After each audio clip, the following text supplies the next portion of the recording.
7 countries that could disappear within 20 years. 1. Russia. The Russian Federation is made up of very different regions. Some of them have strong independence movements. It's especially true of Chechnya, Dagestan, and Tatarstan. China has claims to the Russian Far East. Even some Siberian republics are grumbling. Many analysts believe Putin won't survive a defeat in Ukraine. But if Putin's regime collapses, centrifugal forces will increase. Russia may be plunged into a civil war. 2. Yemen. The Houthis have won the war in Yemen. They defeated the Saudis, who intervened in 2015. But the Saudi blockade of Yemen is devastating. But the Houthis are in no hurry to advance beyond northern Yemen.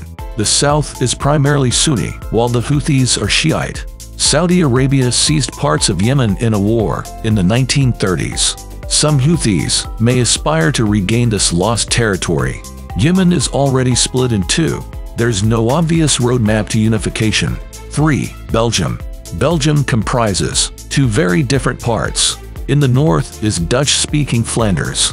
In the south is French-speaking Wallonia. Elections are due to be held in June 2024. The far-right Vlaams Belang Party wants Flanders to be independent. It's now the biggest political force in the country. We believe Belgium is a forced marriage, says its leader, Tom van Grieken. 4. Somalia. Somalia is already considered a failed state.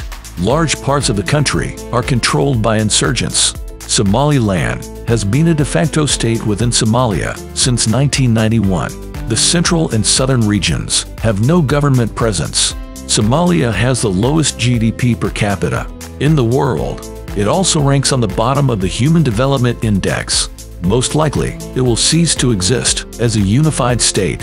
5. South Sudan. South Sudan is the world's youngest sovereign state.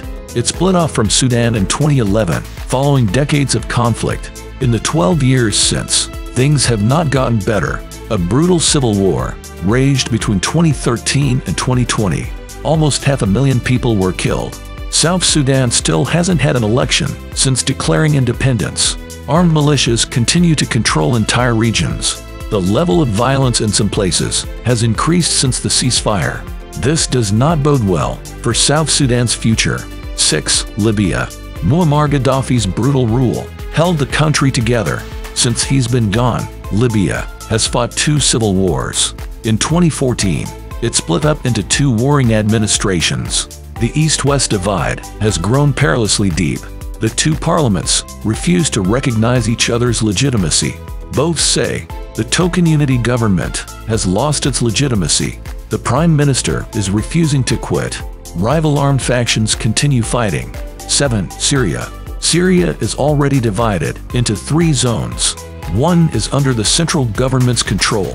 They're experiencing total chaos and economic collapse. Another is under Turkish occupation. It's an embattled zone, under pressure from both Assadist and Islamist groups. The third is the Autonomous Administration of North and East Syria, also known as Rojava. It is already de facto independent.